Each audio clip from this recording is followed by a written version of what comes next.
This is Chapter 11, Module 1, the Muscular System. The learning objectives of this module are 1. Identify the human skeletal muscles and their actions.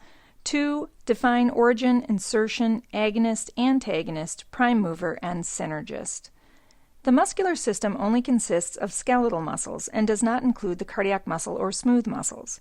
The muscles are organized to affect power, range, and speed of muscle movement. Muscle cells are called fibers and are organized in bundles called fascicles. Skeletal muscles can be classified by the way the fascicles are organized. You will see muscles that are circular muscles called sphincters that open and close to guard entrances of the body. For example, orbicularis oris is a sphincter muscle that surrounds the mouth and allows you to pucker. You will also see muscles whose fascicles are parallel to the long axis of the bone. For example, the biceps brachii.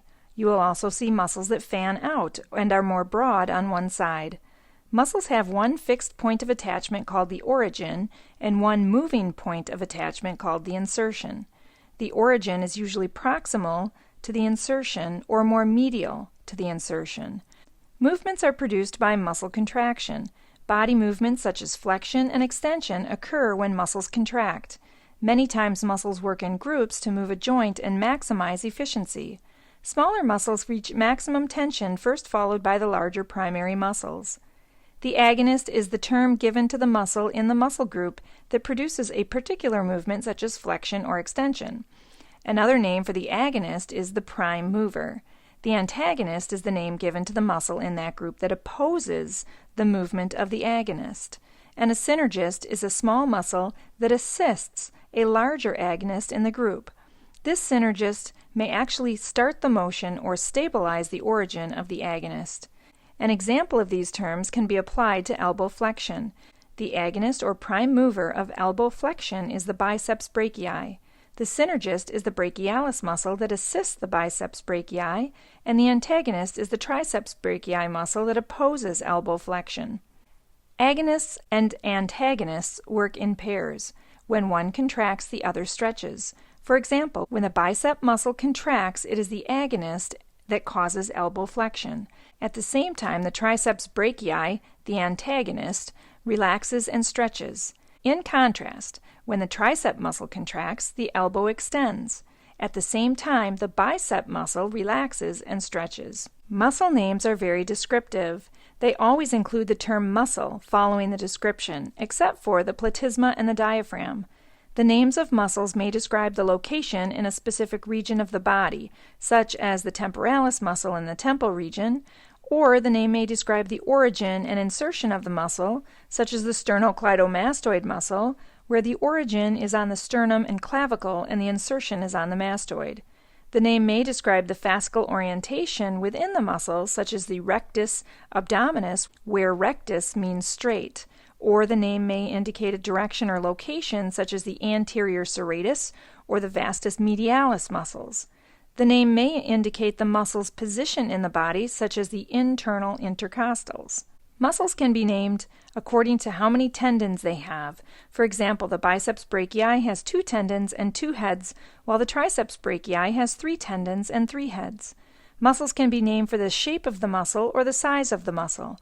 The trapezius, deltoid, and rhomboid are all named after their shape, and gluteus maximus describes the size of the buttocks muscle. Other muscles are named for their striking features, such as brevis for short, longissimus for longest, or latissimus for widest. Muscles can also be named after their actions or movements that they produce. For example, the extensor carpi radialis describes the action this muscle produces in extension. Another example is the adductor muscle group that adducts the thigh. The muscular system can be divided into the axial muscles that position the head and spinal column and move the rib cage, and the appendicular muscles that support the pectoral and pelvic girdles and support the limbs. 60% of the muscles are axial muscles and 40% of the muscles are appendicular muscles. The muscles can also be divided on the movement they produce. The muscles that produce facial expressions include the orbicularis oris, the orbicularis oculi, and the frontal and occipital belly of the occipitofrontalis muscle. The muscles of chewing or mastication include the masseter and temporalis muscles.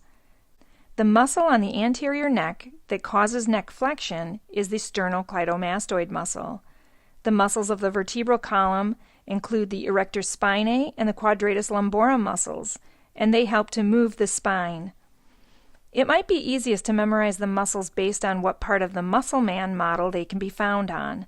On the muscle man head, you can find the orbicularis oculi, the orbicularis oris, the temporalis, and the frontal belly of the occipitofrontalis muscle, the sternocleidomastoid muscle, and the levator scapula muscle. You can also see the upper trapezius muscle as well. On the chest plate of the muscle man, you can find the internal and external intercostal muscles, the pectoralis minor and major muscles, the internal and external abdominal oblique muscles, the rectus abdominis muscle with the linea alba, the diaphragm where it has been cut, and the transversus abdominis. On the trunk of the muscle man, you can see the quadratus lumborum muscle and the iliopsoas muscle. On the back of the trunk, you can see the trapezius muscle, the latissimus muscle, the rhomboid muscles, the serratus anterior muscles, and the gluteus maximus muscles.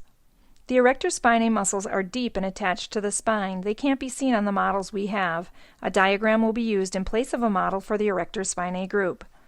On the arm of the muscle man, you can find the biceps brachii muscle, the brachialis muscle, the palmaris longus muscle, the triceps brachii muscle, and the extensor carpi radialis longus muscle.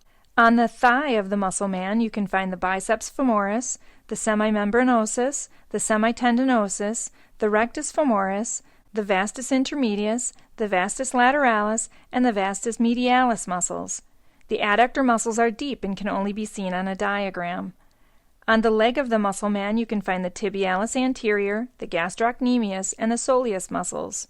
Be sure to check your lab list and watch the lab model video for Chapter 11 to make sure you can identify all the muscles required for this chapter. This ends Chapter 11, Module 1, the muscular system.